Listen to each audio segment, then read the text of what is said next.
everybody. It's time for the weekly news recap for the 10th of the 16th of June 2024. So, get into it. We're rounding out the end of the Summer Games Fest stuff. The last big show to go down would have been Ubisoft, so they showed off some more things from Star Wars Outlaws. That's out later this year, August 30th.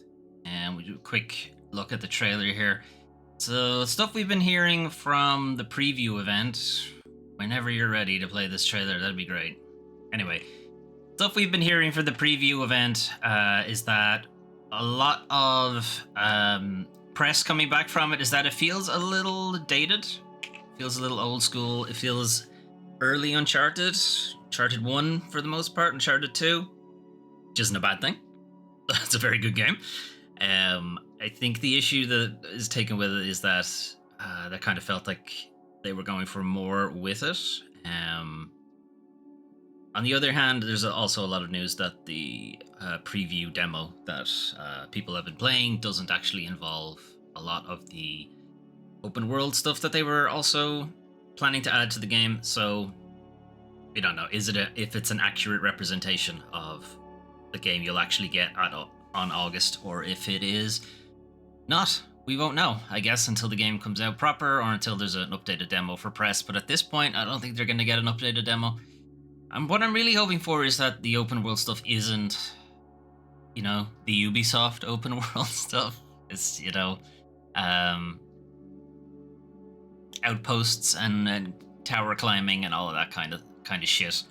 That is just very boring and very uninteresting. But it is Star Wars, they are going to get a lot of mileage out of it being a Star Wars game. Anyway, there's more on that. There's two different gameplay trailers going around. There's one that's just kind of these quick fire stuff where they're showing you a couple of different things. There's one that's a little bit more involved, like a full-on section of a mission or something like that. Anyway, that'll be at the end of August. And then their other big game that's also out this year is Assassin's Creed Shadows. It should be out in November, middle of November.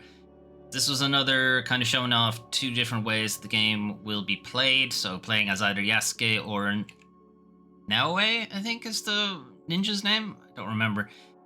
But the idea is there's two protagonists, and players can choose to play as either protagonist at any time. I think if you're not currently in a mission, you can just jump between the two of them whenever you want. But if you are going to start a mission, I think the game will either ask you who you want to play as, or just assume whoever triggers the mission start is the character you're going to play as for that mission.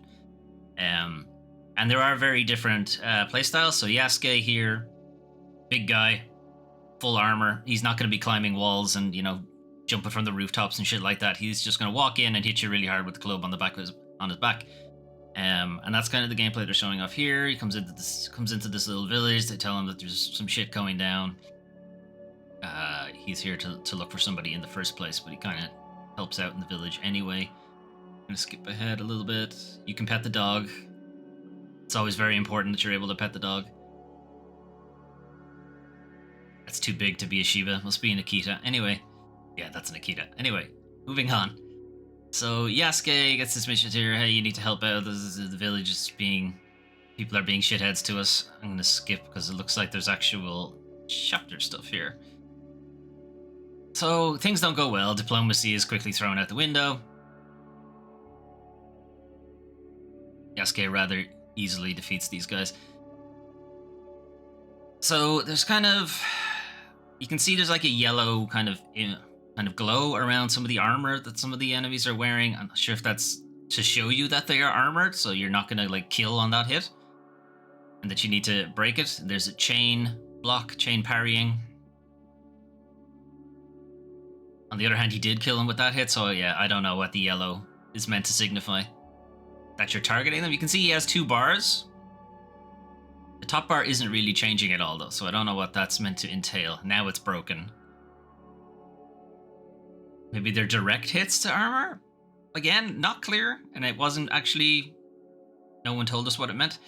Then, yes, you have your super moves. You can see in the bottom right corner. Various shortcuts and things like that. Anyway, the whole point is Yasuke is very much the combat, group attacks, focused character. He's not the, stealthy ninja type that you would know from like the earlier Assassin's Creed. He's definitely leaning more into the later Assassin's Creeds, where the emphasis was a lot more on stand-up, one-on-many combat. This is a boss fight. You can see not this guy, obviously, the other guy. He has a proper health bar at the top. He's level 30, so this must be far enough in the game. Maybe in the middle somewhere. Yasuke is swapped to his katana.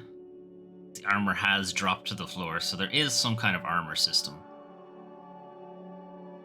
Anyway, fight ends rather quickly. Would have been the style at the time, I suppose.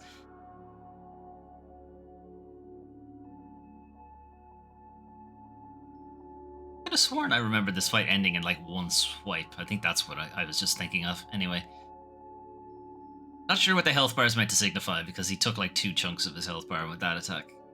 Anyway, we'll skip ahead. So there's a bit here where Naoe and Yasuke talk to each other, and then you choose who's gonna go on this mission. And for variety for the trailer, they choose Naoe. And to be honest, I would have chosen Naoe for this mission anyway. It is classic ninja infiltration thing. Of course, it's gonna be her. Thought this was pretty cool. It reminded me a little bit of Tenchu. It's not quite Tenchu, but it's very close to it. It's probably about as close as we're going to get to Tenchu Shadow Assassins at this point. Nice. There's more Naoe creeping in. This is obviously very stealth focused. Naoe doesn't wear armor, or has very little armor. It's very stealth oriented, quick strike, like get out of there kind of character. So you wouldn't be fighting many enemies. There's a bit of thief, dousing lights and that kind of thing. So I'm actually quite looking forward to Assassin's Creed Shadows. And the more I see of it, the more I'm like, I want to play Tenchu again. I want to play Nioh again. I want to play Sekiro again. I just want to play all of these feudal Japan things again. I have Rise of the Ronin as well. I bought it, and I didn't actually buy it. I got it through the PlayStation Stars thing. So I guess I bought way too many other games to afford it. Anyway, there's more of Naoe. There's a bit at the end. She actually gets up to her target, takes the target out, and escape, and lots of other things to be shown off there. Anyway, we have more things to get to. You can check those out yourselves. Prince of Persia: The Lost Crown is getting a bunch of updates pretty soon. Puzzle challenges, amulets, outfits, some boss stuff. But more intriguingly, there is some story DLC on its way in September. So that will be pretty cool. I quite liked Prince of Persia: The Lost Crown. I got a little frustrated with its combat near the end, because it did feel like bosses were too much trial and error, and the game was almost expecting you to have to fight the bosses multiple times. Having to memorize their patterns and stuff like that, which I guess is a Soulsy type thing, but it's not really a Metroidvania thing. Metroidvania is more of a reaction type thing, and it really felt more like the bosses were reading your input. Like they just knew where you were going to be and hit you exactly in that spot. It was extremely frustrating. Everything else about the game, though, very good. The other Prince of Persia, the Rogue Prince of Persia, which is currently in early access, is also getting its own update. New area, Temple of Fire. And then the other Prince of Persia, The Sands of Time remake that has been long rumored for a very long time now. Or not rumored, it's been in development, and then out of development, then in development again, then out of development again. This is mostly just to remind people that, yeah, we're still doing it. I'm not even going to bother playing the trailer because there's nothing to it. 2026, it's still a very long way away. Cross Defiant, X Defiant, not sure how it's pronounced, is their latest PvP thing. Who cares? I'm sure somebody cares. Anyway, Anno 117 Pax Romana is the next Anno game, which is Ubisoft's version of Civ, effectively. Or not Civ, Age of Empires maybe, it's a bit closer. Anyway, this is during the Pax Romana era. And that was kind of it for Ubisoft. They didn't actually do a Just Dance thing. I'm surprised. When was the last Just Dance game? Feels like it was a long time ago. Anyway, updates outside of that. Dragon Age Veilguard had both a teaser trailer and gameplay footage. The teaser trailer that was put out first was heavily criticized. People who were watching it just felt like, this is awful. Who put this? This can't be Dragon Age. This isn't Dragon Age at all. This feels terrible. This feels like Fortnite. We're at least somewhat pleased when the gameplay trailer came out. Calling it a trailer seems dumb. Gameplay video. No, it's not like the trailer at all. It's a trailer. It feels like whoever put the trailer together was an outside team or something like that, because it does not fit the tone of Dragon Age at all. But I did see some social media things going around that showed off trailers for older Dragon Age games and showing you off the marketing for that. And it's like, they've always been bad, basically. They've always been terrible and have not fit the tone of Dragon Age in any way whatsoever. Anyway, they're showing off a little bit more of this. I have not actually watched this video yet. I'm kind of trying to avoid spoilers, to be perfectly honest. I'd rather just go in and not know anything. But from what I've seen, preview-wise, people are both... There are good parts to it, bad parts to it. They're happy that it's not the trailer, for the most part. And then some people happy that, you know, there's some returning characters. There's some lore questions going on there. Varric has a beard.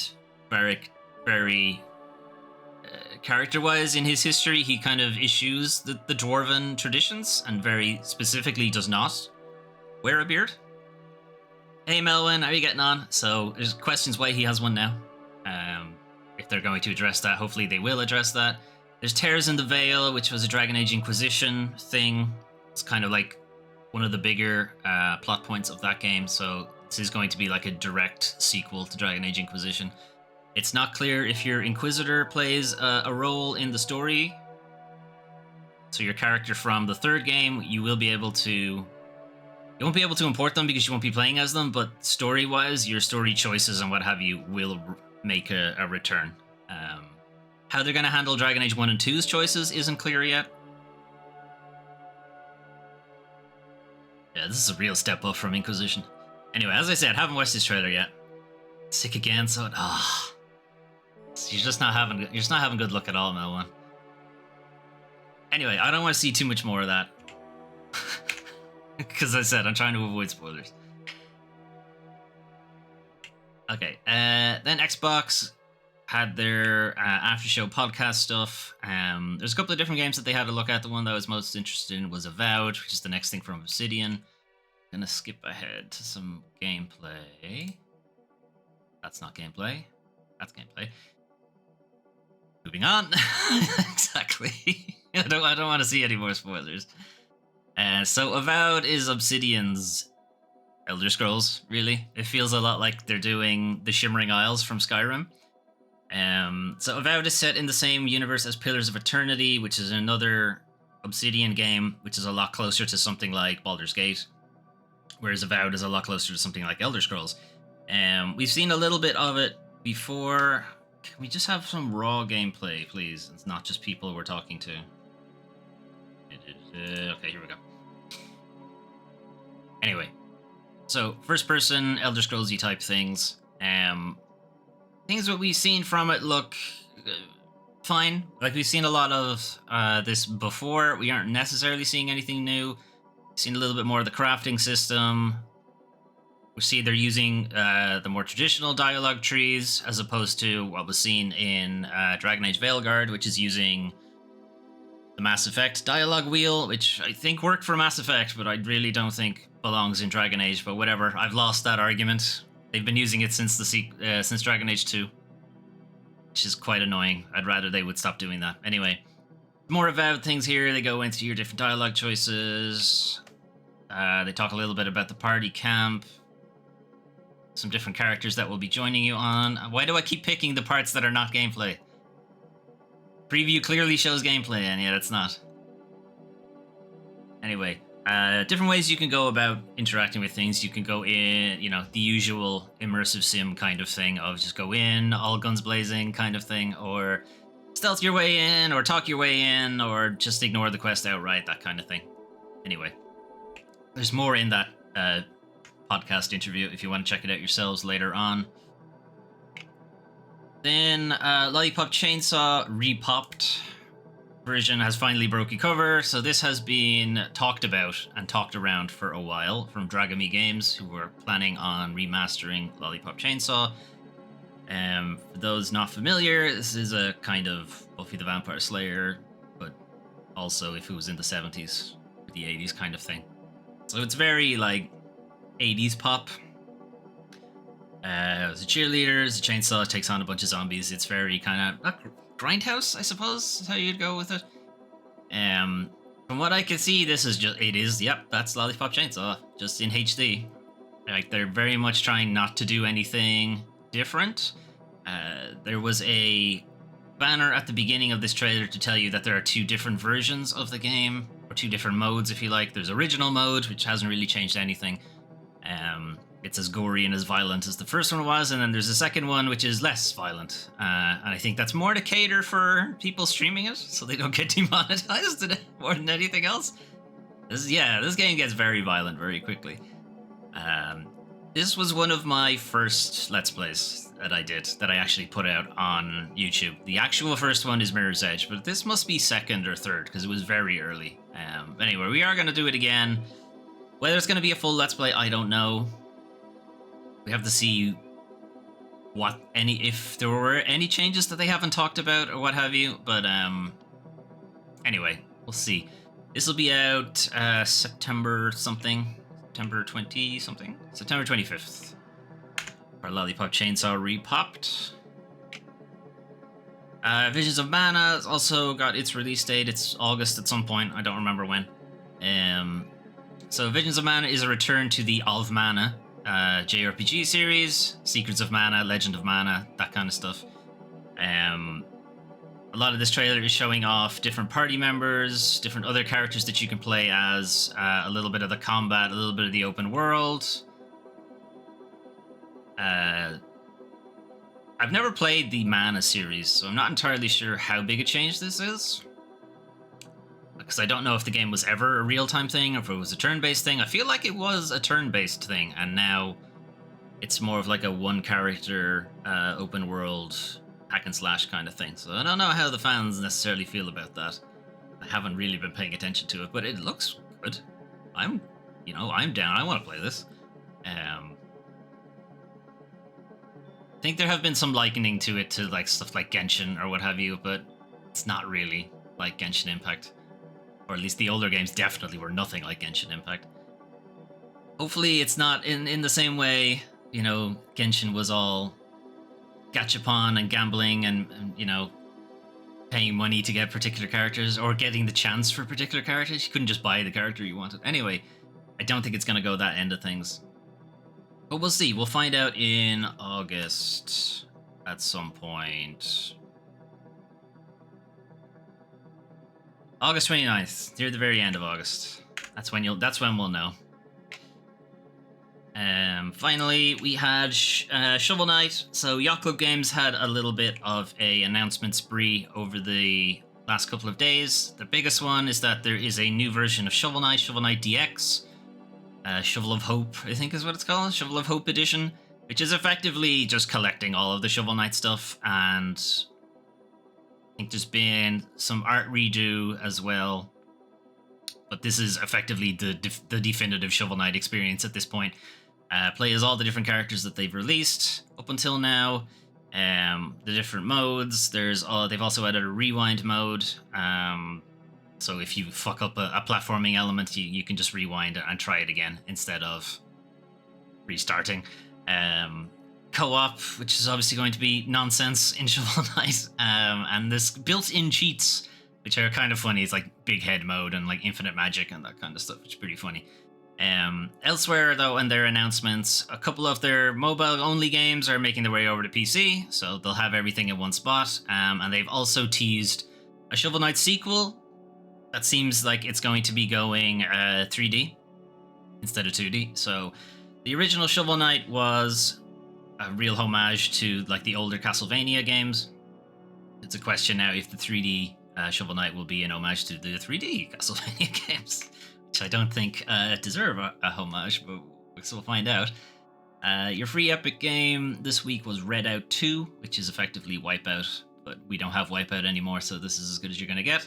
From what I've heard, people really like it. People who are into it, but I also have heard that people who are into it would rather have Wipeout. Anyway, PlayStation Plus is getting its catalog refresh next week, so Tuesday you'll be able to have access to Monster Hunter Rise, which is the Monster Hunter that was on the Switch and then was moved over to PC and PlayStation. This is a little more faster paced Monster Hunter. The Rise name is because there's a lot of verticality in the maps. But this game also has a pretty strong grappling hook mechanic for you to get, very quickly get onto monsters and attack them. You also have a Palamute, which is a dog that travels around with you, carries your gear, but also helps you out in combat, and also serves as a kind of short-range mount, as well as the Palico, which is the cat that follows you around and is more of like a support butler type thing. Yeah, Monster Hunter Rise, I have not played much of Monster Hunter Rise because, as I keep mentioning, Monster Hunter World is technically still a Let's Play that I'm doing. Maybe. If I remember it every now and then. I need to do more parts of it, but I just never have the fucking time for it. Anyway. Also, you'll have Football Manager 2024 Console Edition, which would have been last year's Football Manager. I don't know if they do Football Manager as a yearly thing. They shouldn't. They shouldn't because I don't think they make a lot of money off it. So, that must be a losing venture at this point. Anyway, that's that. Crusader Kings 3 is... I'm not sure if it's like an Age of Empires thing or if it's more of an RTS kind of thing. But anyway, it's medieval Europe style things. Supercross is a motorbike racing type thing. After Us, we played on the channel. After Us is like a anti-climate change, like pro-green spaces kind of thing. So the idea is, the world has been subjected to the excesses of humanity, and that's led to the extinction of a great number of animals and what have you. And After Us is kind of this idea that you're collecting the souls of these animals to bring them into an ark and, take the ark to a new world that is devoid of the shit that we put into it, and then you have to make some advocation that man should also get a chance, and he's like, no, we really shouldn't, we fucked up. Anno 1800, as was mentioned in the Ubisoft Forward event, Anno Pax Romana, this is Anno 1800, this is the original version of it, would have been taking place during the 1800s.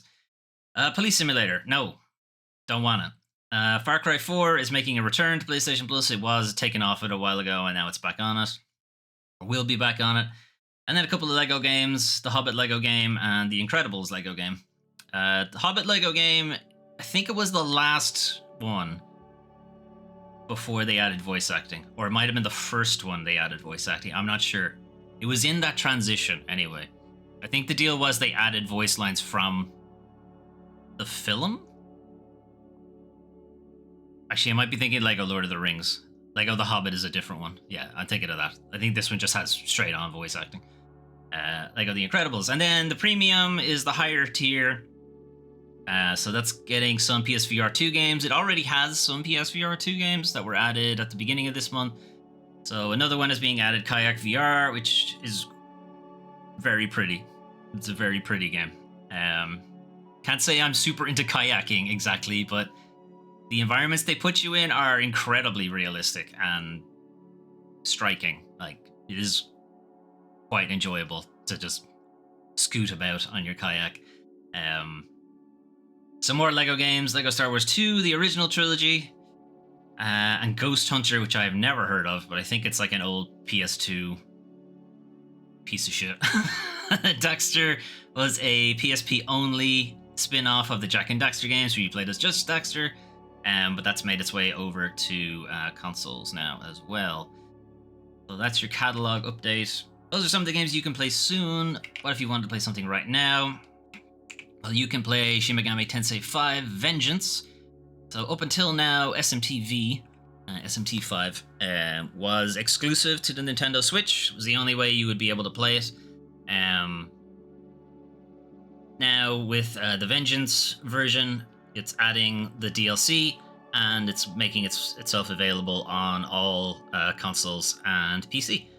So you'll be able to play it everywhere. And I think at this point you can play SMT, all of the whole series now on PC. Except maybe, I think the original, I think the first two you can't play on PC yet. But 3, 4, and 5 I think are still available. Yeah, this one has been in the backlog for a while. I've kind of been waiting for it to leave Switch for the most part. I assumed it was going to, so yeah, when this comes down a little bit in price, because it's still like 70, it's going to be like $70 or whatever, €70.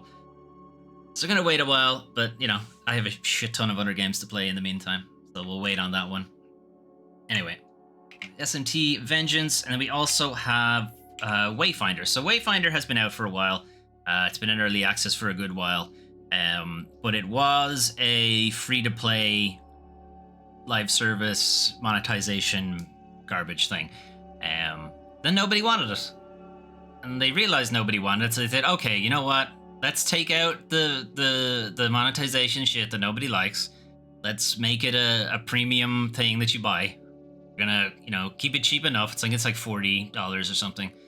So they're changing it to a, you know, pay for the game, you get everything in the game.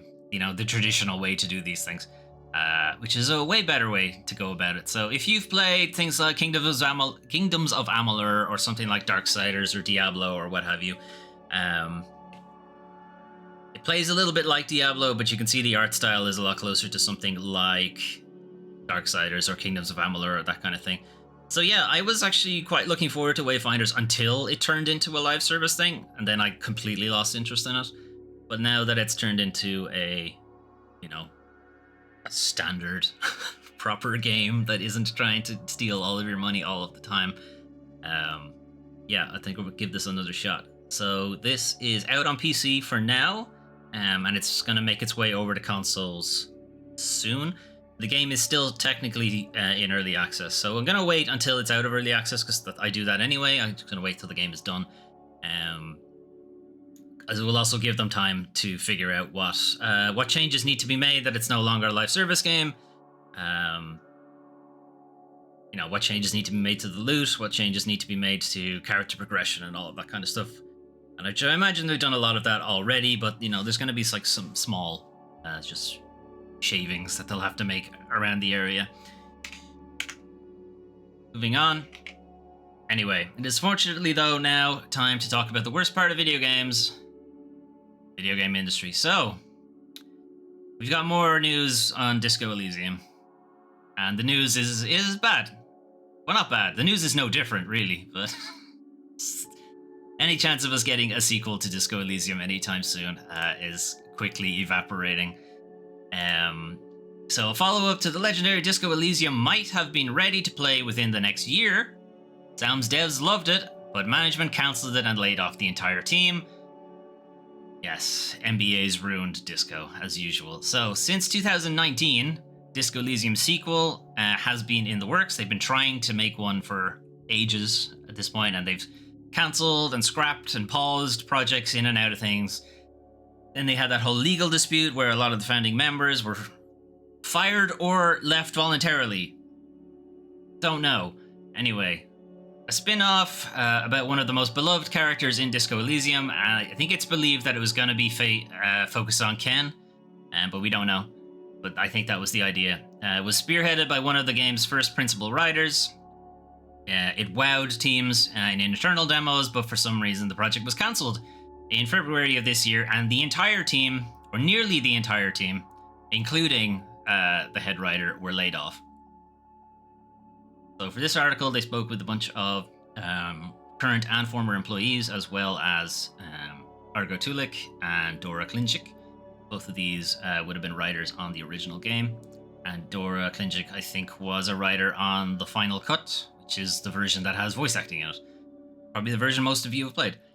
So in 2021, 3 of Disco Elysium's most senior developers. So this is recapping where the whole Disco Elysium saga is right now. So their 3 most senior developers, Robert Kurvitz even, who's original creator of the whole thing, the lead artist, and the Final Cut lead writer, Helen Hintpier, all left the company on acrimonious terms. They alleged that there was financial malfeasance on the part of the company, which was pretty much thrown entirely at Thomas Havel, who's a producer on Disco Elysium, and there was a lot of shenanigans going on with the finances, and it's still not entirely sure what happened there. Management insists that the three were fired for refusing to return to work and creating a hostile environment. So we have them, we left the company and fired from the company. So there's two different competing narratives here. They left because they didn't feel that the company was being run correctly and they were being done out of royalties, they were being done out of salary. Seems like the company was trying to be sold out from underneath them and these kind of things. And management were just saying that they made a hostile work environment and they were fired for it. So, I kind of feel like, as usual, it's probably a bit of both. And the reporting from the People Make Games documentary was very good. I suggest, if you're interested in this kind of thing, to look into it. They do a much better job of summing it up than I will. But from the looks of it, it looks like financial malfeasance. Yeah, probably. But also, Robert Kurvitz was not a great person to work with. So there's probably a bit of both here. Disco Elysium writer Argo Tulik, a longtime friend of setting creator Kurvitz, gave a raw appraisal of the studio and the ousted writers' respective missteps, asking fans to let those still at the studio prove themselves with their work.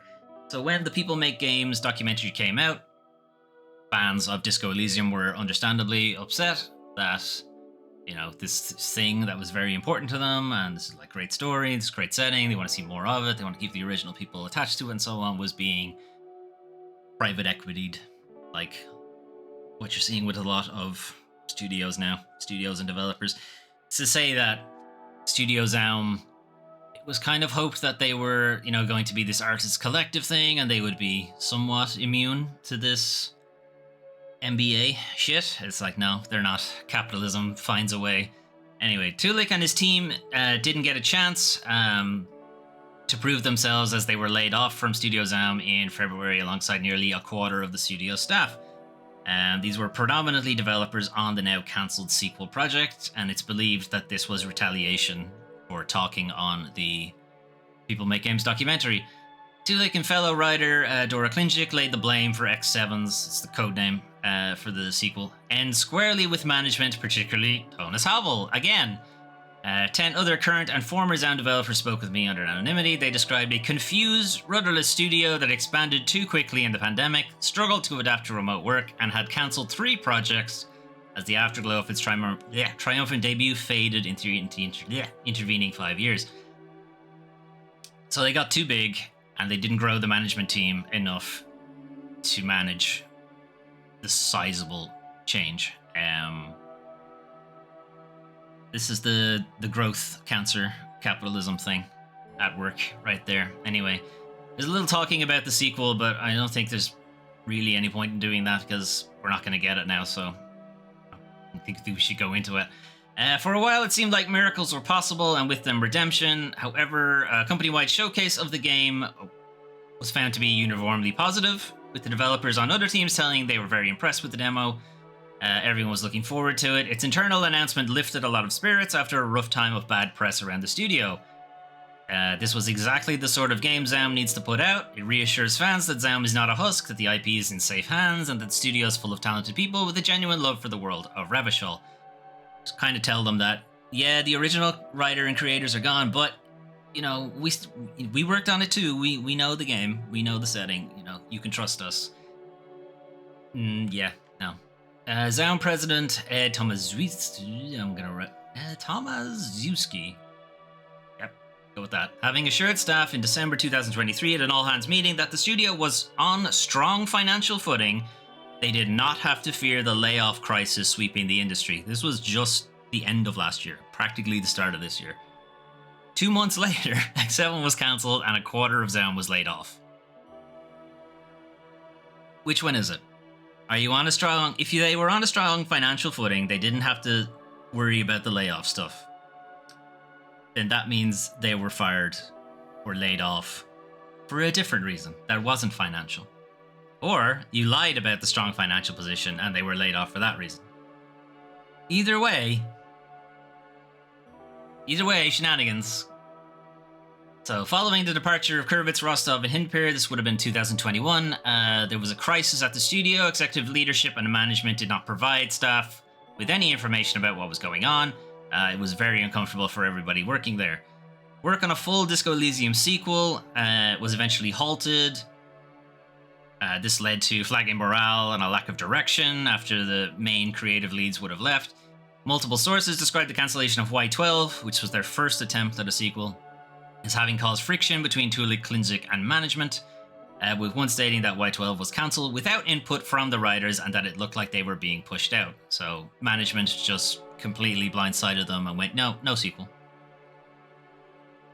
Okay, we need to make money, guys. We gotta make money. You understand that, right? And we're gonna make money by cancelling all of our projects. In February 2022, I left my job as... This is Klinzik. I left my job as an academic physicist and space mission scientist, Jesus, in order to work on Y12, the sequel to a masterpiece, Disco Elysium. Wow. I mean, go back to that job, but oh, holy shit. Anyway, upon my arrival, I was told all the leads were gone and replaced, but this was framed as a good thing, a healthy thing, apparently, that all of the creative leads had all been fired. Okay. 4 months later, the project was then shelved overnight, with no input from them. I began raising concerns as I felt I had just abandoned my entire life and career, and you kind of have, only to end up in the studio where the people I had come to work with were fired, and the project I was meant to work on shelved, with no reason given. Yeah, kind of treat you pretty shit there, alright. In August 2022, after production on the sequel was stopped, management approached Argo, Tulik, and I, so put him in Klinzik, to come up with a pitch for a standalone expansion under the Disco Elysium label. So not a sequel anymore. Now it's going to be an expansion to the original game. We were given only a week to come up with a fully fledged game pitch. So a game pitch takes way more than a week. It takes months. It's a very long time, particularly for something this detailed and complex as Disco Elysium. They were given a week, which is code for, we're going to fire you when you don't come up with this. we're setting you up to fail so we can fire you. That's what this is. But anyway, but fuck you, management. They did manage to get it done in a week, and it was good enough that it was pitched. It was a resounding success. It was greenlit, codenamed X7, which is the one we were talking about that was cancelled. It was meant to be out this year. And its initial production schedule was set for 1 year. Yeah, that's also not a lot of time. Again, kind of expecting this to fail. Tulik, Klinzik, and everyone who spoke with who were working on X7 attested it not having been allowed a pre-production period. So not only do they have to get the whole thing done in 1 year, they're not allowed to actually plan it in any way whatsoever. The industry standard for planning phase of developing a game, so you do a lot of planning ahead of time. So you're not wasting time going back and redoing things, which happens anyway, but it's meant to kind of limit the amount that you do that. It was likened to building a house without the blueprints. It's like cooking a meal you've never cooked before without a recipe. You're just winging it. Finding the fun is a lot of what a lot of older developers would call it before the pre-planning stuff was brought in, and it led to a lot of burnout, a lot of morale drop, because you would be working on something for a while and then someone would just scrap it and be like, no. It's a lot of wasted time, and you're paying people this whole time as well, so it's a lot of wasted money. Anyway, that's why you do pre-planning. And why they didn't do pre-planning was because they didn't want to make the game in the first place. We were set up to fail from the start, and it was impossible to catch up. Klinzik. Whenever we raised concerns about this and expressed we needed more writers if the deadlines were to be met, we were accused of not wanting to do our jobs. Again, this is just setting up a trail of failed to reach milestones, constantly complaining, refuses to do their job, makes it easier for them to fire them in the end. There's some stuff here about some other games that they were working on and that those projects were shelved, so some people were pushed onto the X7 team. So it's like, all right, here's all your writers. And it's like, okay, these are too many writers now. You've given us too much. You cannot manage all of these people. We need more people to manage them. You're not getting it. Great. One thing that may have fundamentally doomed X7 was an issue of hierarchy. So Klinzik and Tulik, while they were effectively the lead developers on the game, they were never actually formally designated as the project lead. Instead, management was the project lead, and boy, did they not do their job in any way whatsoever. The The work we were required to do throughout 2022 and 2023 was analogous to the work of other directors in the studio, but we were never given a title upgrade nor a wage adjustment to match, so now they're doing work that is way outside of their contract and not being paid for it. It resulted in a situation where I performed labor well outside my original role for the studio for over a year without being properly compensated or recognized for it. This will be a recurring theme. The lack of specified role seems to have quickly become a problem. Tulik and Klinzik and other members say there was fruitful collaboration between departments and good progress in the early months of development. However, Before however, a lot of teams praised Tulik and Klinzik as thoughtful professional collaborators. So while they didn't have training on this and didn't have the authority, if you like, didn't have the role for being director, people who worked with them said, yeah, they're pretty good at it, even though they're not getting paid to do it. Anyway, Klinzik and Tulik described having been increasingly sidelined by management and unable to directly communicate with the X7 team. Management introduced a new project coordinator. The two had to go through instead of directly communicating with their colleagues. So remember, 2022, not COVID necessarily, but we're still on like remote work at this point. A lot of studios are on remote work. So not being able to directly communicate with your team, now they have to go through this mediator, and this mediator's been put in that position by management. And remember, management are pretty much setting them up to fail, so you think the mediator's going to do a good job here? Anyway, toward the end of the project, Havel was officially the project's...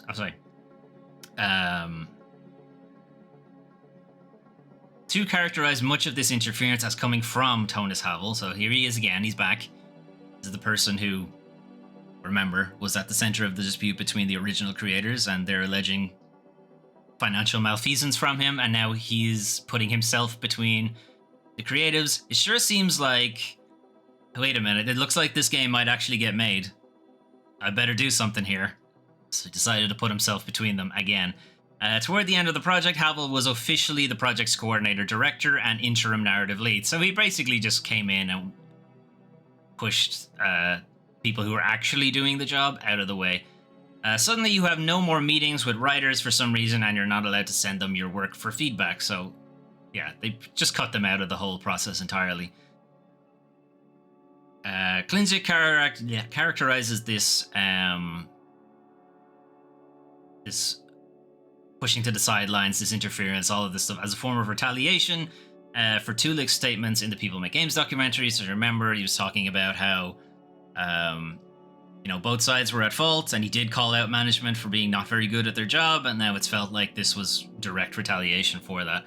I felt that a strong resentment developed towards Argo, Tulik, for growing too big for his shoes. I got the sense that there was resentment for the fact Argo was getting so much support from their fans, while the CEO and the company were not. They put Argo through a humiliation campaign. They made him apologize to people for what he said in the interview. They undermined his confidence and tried to make him doubt himself. They told him he was incompetent, unqualified, and unfit to lead his own project, demoted him, and made him invisible inside the studio. So they made it like hostile workplace. Again, either he's going to quit or your work will suffer enough that we can fire you.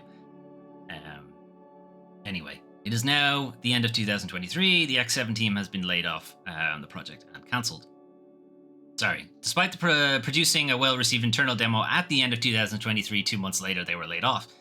Employees still at the company expressed confusion and frustration over the decision, especially considering the president's remarks regarding their layoffs. Again, going back to the president saying, you don't have to worry about layoffs, and then layoffs.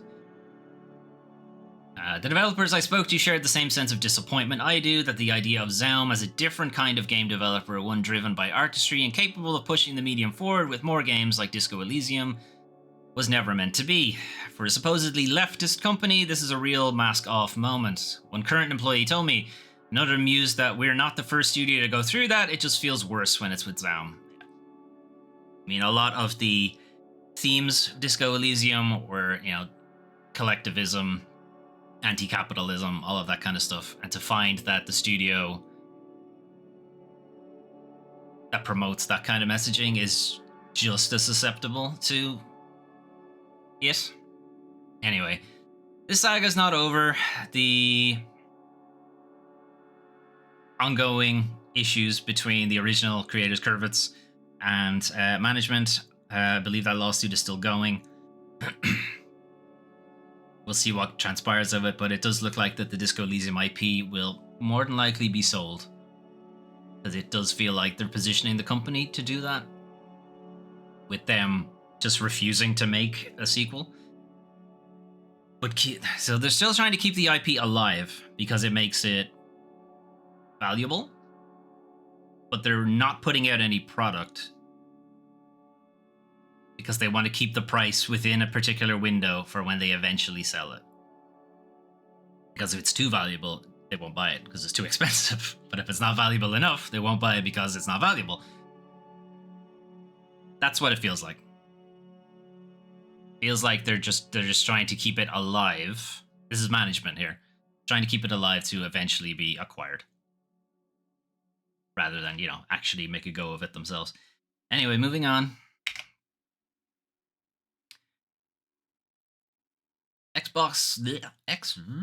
Go away.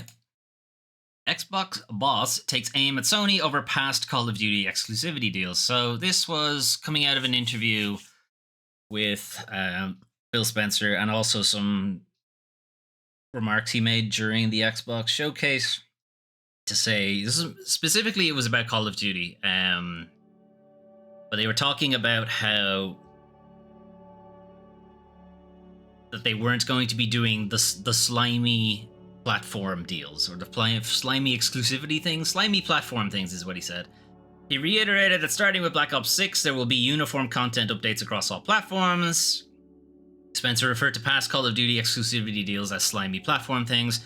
He was calling out PlayStation for doing that, in that there were PlayStation exclusive maps, skins, and what have you, if you played Call of Duty on PlayStation. But he's very quickly ignoring the fact that you started it.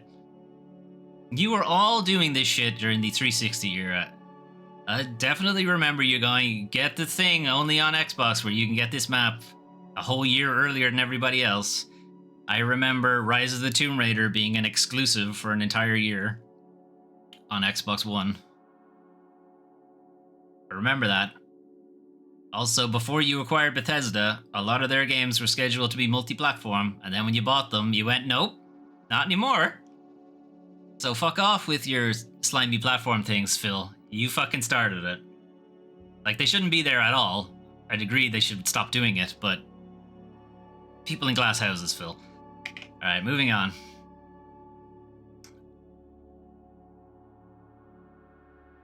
Okay. Communication Workers Alliance accuses Activision QA supplier Lionbridge of retaliatory layoffs. So, they're allegedly they're laying off 160 people after they attempted to organize for a union. So Lionsbridge are a Microsoft supplier for QA people, so they provided QA services to Activision, mostly for Call of Duty, but for some other games as well. CWA previously helped workers at both Activision and Microsoft unionize. The question is, why is Lionsbridge supposed to be any different? It shouldn't be. Claims that Lionsbridge laid off its entire team in Boise, Idaho after they engaged in protected organizing activities and protected speech when attempting to raise concerns about their working conditions. Workers were told that the reason for their termination was that the project had ended. However, other teams working on the exact same project in Mexico and Poland continued to work, so clearly the project has not ended. Lionsbridge has previously laid off union members in Washington in 2016, shortly after they finalized a collective bargaining agreement as well. So they have prior for this shit. So Microsoft, after acquiring Activision, said that they would not interfere with the ongoing unionization efforts. Microsoft do have a union busting past, but they did say they wouldn't interfere with anything going on at Activision at the time, so some of the QA staff in Activision, Raven Software in particular, were able to unionize. This is not a good look that they're outsourcing it to a company that will fire people if they try to unionize. So this is a way for Activision to get around their own staff unionizing. Is that, okay, we'll just hire a third party that does union busting. We're not doing union busting. Those guys are doing it. It has nothing to do with us. I mean, we hired them, but there's nothing to do with us. There's nothing to do with us, guys. Come on. Stop giving us shit. Give those guys shit instead. Anyway. Right, we're not done with layoffs. We're still continuing with layoffs. Sumo Group to reduce staff by up to 15%. which is nearly 250 employees. Sumo Group has announced it is seeking to cut costs, with up to 15% or nearly 250 of its employees at risk. So the Sumo Group, you may or may not be familiar with, they do a lot of work for hire development stuff. So they've worked on, I think it's in this article somewhere. Yeah, so they worked on stuff like Sackboy Big Adventure, Crackdown 3, they did supporting work on Sonic Racing, Forza Horizon, Hogwarts Legacy, and then some of their own IP, some of their own work is Snake Pass, and coming out this week, Still Wakes the Deep, which is the Chinese room. Everybody's Gone to the Rapture, I think, was published by Sony. I think it was. Not sure now. Anyway,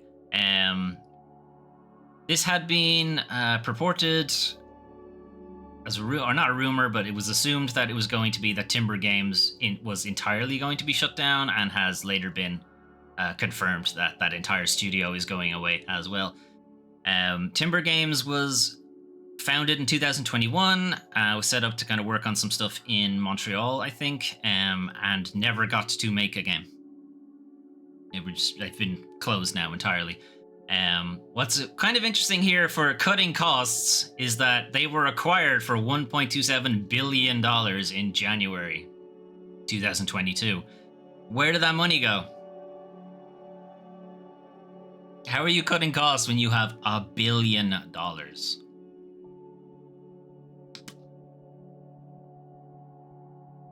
Okay. Moving on. Alright, so some stuff out of the community. Dino Crisis is the series most Capcom fans want to see get a new game. So, recently, and I'm pretty sure I mentioned this in a weekly news recap, but Capcom put out a kind of anniversary survey thing for Capcom game fans, and a bunch of different questions were asked. It's like, what's your favorite game, favorite character, favorite series? If the new series was to return, what would you like it to be? If the series was going to get a remake, what would you like it to be? There's a bunch of other questions that were added. And the one that topped the charts was Dino Crisis, which is essentially Resident Evil, but dinosaurs. Any Capcom franchises they would like to see get either a sequel or a new game. Dino Crisis was on top, followed by, I think, Mega Man, and then Devil May Cry. When Capcom first unveiled Exoprimal back in 2022, many, including myself, assumed and hoped this was a Dino Crisis getting some sort of reboot. However, this was not the case. Mostly because in the trailer, there is a character that looks exactly like her. Like same clothes and everything, with dinosaurs. And you're like, come on, how is this not Dino Crisis? And it's like, no, it's not Dino Crisis, it's Exoprimal, and it's a live service thing. And you're like, why? Why did you do this to me? Anyway. What game would you like to see get a sequel or a new game? And the Dino Crisis is at the top, followed by Mega Man, and then followed by Devil May Cry. As much as I do want to see a sequel to Devil May Cry and Mega Man, there are other games that definitely should be getting it instead. So other news coming out of it, Capcom favorite character is Dante, because of course, he's too cool. Of course it's Dante. And then followed by Leon Kennedy, Resident Evil. Anyway, will Capcom actually listen to the community about this kind of thing, or was this just a jerk-off session for Capcom management? We don't know. Hopefully they'll listen. Alright, anyway, we'll leave SMT to loop in the background. Right, that was your news for the 10th to the 16th of June 2024. So some stuff out of the Ubisoft Forward. The Star Wars Outlaws preview has been not disappointing exactly to press, or that's what I'm reading from it. I guess they were just expecting more, which I guess is the definition of being disappointed. What they've described sounds fine. You know, it doesn't have to be this sprawling 100-hour game, and perfectly fine with a, 30-hour game. It's okay. Not every game has to take forever to finish. The stuff we're seeing out of Assassin's Creed Shadows, again, it's only a very small part of the game that we've seen so far, but it's got a lot of Tenchu there. It's like, I just want Tenchu again, really. This is about as close as we're gonna get, unfortunately. But yeah, it looks good. may not get it at launch, but I'll probably get it soon enough afterwards. I don't know. Like I said, I still have Rise of the Ronin to play. Like, I haven't finished that. And Neo. And I've been meaning to go back to Sekiro. There's so many feudal Japan games I still have to play. Anyway, elsewhere, Dragon Age, Veilguard, I'm avoiding watching any more of that trailer, but from what I've seen, there are good parts and bad parts from the fan base. There's a lot of, again, annoyances that it's looking like it's going down the Dragon Age 2 real-time, but not actually real-time combat. Yeah, I wasn't a huge fan of, but it's fine. And the dialogue wheel, again, not a massive fan of the dialogue wheel. I just feel it stifles any kind of role-playing. And a lot of the responses just end up with the same outcome, and it just feels very not role-playing. You know, it feels more like I'm acting the character instead of playing my own character, I guess. And it's meant to be a role-playing game. Like, that's kind of the whole point of it. It just feels less of a role-playing game, I guess is the point. I've just looked at the screen there. What the fuck is that? Anyway, moving on. Lollipop Chainsaw Repop. I don't really know how to feel about it, because the trailer looked exactly like Lollipop Chainsaw, but we're not getting... I didn't hear any of the voice clips. And a lot of the game is, you know, Juliet Starling's personality and Michael Rosenbaum's. They're kind of back and forth. I don't think they've done anything to the audio. So, like, I think it is just like a 1-to-1 remaster. Calling it a remake is probably incorrect. Even though it is a remake, they would have had to redo the code. Definitely for the PlayStation version, for sure. Yeah, I don't know. I don't know how I feel about it. I think I'm worried that it's going to be bad, even though I don't think you would ever say Lollipop Chainsaw was a great game. It's good, and I like it, but it has its problems. It absolutely has problems. I don't know. Anyway, moving on from there. The PlayStation Plus catalog refresh. There's nothing in it for me specifically. I already own Monster Hunter Rise. That would have been the only game that really interested me. Kayak VR, I only have the demo for, so that's nice. I do have the full game now. I can look at other places instead of the one place I've been looking at all this other time. But yeah, again, there's not a whole lot there. Some other games were added previously. Hi Crane, how you getting on? Like Tomb Raider Legend was added there recently, and that's a good game. It's a good Tomb Raider game. I think I might play that on the channel. It's been a long time since I've played it. Okay. Bang, okay. Thanks for the follow, Crane. Appreciate it. What was I saying? Commander Shepard has sidetracked me. Yes, I noticed, Crane. Thank you. Yeah, I don't know. I don't know how to feel about it. Anyway. New games. Shin Megami Tensei 5 Vengeance. We probably won't be streaming it. I don't think. Sega and Atlus are very Content ID happy. We probably won't be touching that. Not on stream anyway, but I'll play it myself off stream. I like those kind of games. Industry bullshit wise, it's not great to hear about Disco Elysium. You know, but again, I've kind of somewhat made my peace with it. That capitalism has eaten it, as somewhat expected, really. But it's still not great to hear about it. Yeah, and then that Capcom survey, I mean, it would be great to see another Dino Crisis. I would also love to see another Onimusha, which is what I voted for, but that didn't even make the charts, so I guess everyone has forgotten about that series. Mega Man, like, yeah, there hasn't been a new one in a while, but also, how many fucking Mega Man games are there? You know, a lot. Way too many. Too many, if anything. You've had your shot. Get some Dino Crisis in there. Get some Onimusha in there. Please. We could always do a more Devil May Cry, but Devil May Cry 5 has only been fairly recent. I don't think that needs a sequel soon. Anyway, that was the news, but what's happening on the channel this week? So, here is our roadmap. or the big Wallow games, or whatever you want to call it. So this is the plan for 2024. Green ticks, it's already been played. It is over on the VODs if you want to check them out, youtube.com/doomframe5.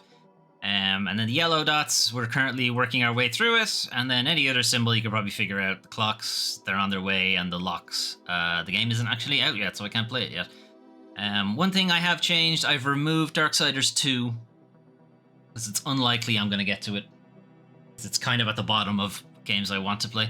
And I've put in Lollipop Chainsaw Repop. Again, not sure if we're going to do a full Let's Play of that or not. I'm thinking about it. Anyway, this week, we streamed a bit more of the Steam Next Fest. So a lot of different demos and stuff that you can check out yourselves. I'd recommend Demon's School if you get a chance to play it. I thought that was very good. And Blade Chimera I quite liked as well. There's also a couple of games that the Steam Deck was absolutely not able to play. It just refused. Or it just chugged. It did its best. It's like, you're not doing well, Steam Deck. I think we gotta shut this down. Anyway, that is still going for another day or so, unless you're watching this on YouTube, in which case it is over.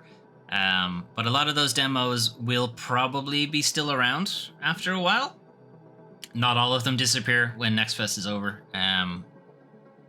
So, you might still be able to get a few of those in. Also, we finished Lorelei and the Laser Eyes this week, which is a very good escape room survival horror thing. Story kind of went in a lot of different places, and there was a bit of time rewindy kind of going on. And the puzzle elements were quite in depth, quite tricky. Some of them were a little bit complex. One issue I'd probably levy at the game is it's not really accessible if you don't have the internet. Because if you get stuck on a puzzle, you're stuck. Like the hint system is really not good enough to point you in the right direction. You really need help to solve a lot of these issues, and maybe they're fine with that. Maybe it's meant to be like that, or that's what they want. But yeah, unless you have access to either a genius or the internet to just tell you the solutions, you're gonna be stuck a lot. So I finished the game with like a 98% thing, so there are a couple of things that I must have missed. And I don't want to get into spoilers, but I wasn't pleased with the ending because it did a trope that I don't like. And I won't say what the trope is for spoiler reasons, but yeah, other than that, though, I did quite like the game. And the full Let's Play, if you want to check it out, is over on YouTube as well. But again, it is a puzzle game, so if you are planning to play it, it's going to tell you a lot of the solutions to the puzzles. So keep that in mind. So off stream, I am playing a game called Blacktail. We did play this on the channel maybe 1 year ago, maybe 2 years ago now. So Blacktail, you are playing Yaga. It's a young girl who's been ostracized by the village. She has gone out into the forest to look for her missing sister, Zora. And along the way, she is encountering evil things, and she may or may not be turning into Baba Yaga the witch. Not entirely clear yet. We played a bit of it on stream, and I kind of stopped right when the story was getting really interesting, because I only played, 20 minutes, 30 minutes past where I stopped on the stream. It's like, okay, the story has changed quite a bit. It's gotten a lot more evil, a lot more sinister, and you're getting a little bit more of the backstory and why Yaga wears the mask and all this kind of stuff. It's like, yeah, I guess I should have given it another hour or so on the stream. Anyway, I'm quite liking it. I'm going to continue playing it. So we're going to stream a bit of V Rising next week. So I'm going to go back to my Fully Plays Games a Bit series, just where we play the opening couple of hours of a game. V Rising recently had its 1.0 release, so it's out of early access and is now getting a console release as well. So it's out on PlayStation as of this week, or last week maybe. I'm kind of all into vampires and Castlevania and shit like that, so yeah, I'm quite looking forward to playing this. And I want to stream it soon because I've been putting off playing it until I've had a chance to stream the opening hours. Because I want my real, natural responses to playing the game for the first time instead of, hey, this is what I've been playing up until now. You're getting my real response, effectively, my real reactions. So we'll probably do that on Wednesday. And then since Lorelei and the Laser Eyes is done, we have space for another Let's Play. So I'm going to, again, continue my Resident Evil series playthrough. So up until now, we have played all the way up from the original Resident Evil to Resident Evil 4. And we've also played a couple of the remakes in between as well. So the last one we played was Code Veronica. So the next game in the series would have been, it would have been Resident Evil 4, but we've already played that.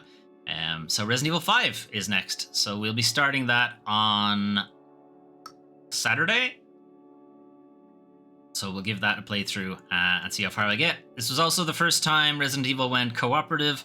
I won't be playing a co-op. We're going to play this one solo. Unless I can find a buddy, but we'll see. Because it's quite an undertaking. It's a fairly long game. So if there is going to be a buddy, they're going to have to be around for a while. Anyway, that is the plan for next week. So Tuesday and Thursday, Final Fantasy V. We're going to get back to it. Wednesday, we'll play V Rising a bit. Friday, there won't be a stream. I'll be playing D&D, maybe. And Saturday, Resident Evil 5. We'll be beginning our playthrough of that. And then Sunday, we're back right around to the weekly news recap, which is the show you are watching right now. We talk about all the news going on in the video game industry for that week. All right, that is it from me. That is it from me. For now, I will be back on Tuesday for Final Fantasy V. Maybe I might be back later today. I don't know. I might come back later today and do some more Steam Next Fest. Not sure yet. I am working on a video for YouTube for Steam Next Fest where I'm just going to go through a lot of the games I played, and we'll just do like a quick 5 minutes for each game or something like that, or maybe a little bit longer but fewer games. Don't know yet. I'm still collecting footage for it. We'll see. It'll be out sometime next week. Anyway, no worries, Melvin. Thanks for dropping in as well. Thanks for being in the chat, and as well as Crane. Also appreciated for the follow as well. Thank you. That is it from me for now. So you guys have a good rest of your day, and hopefully I will see you on Tuesday, or later today maybe, for Final Fantasy V. Bye-bye.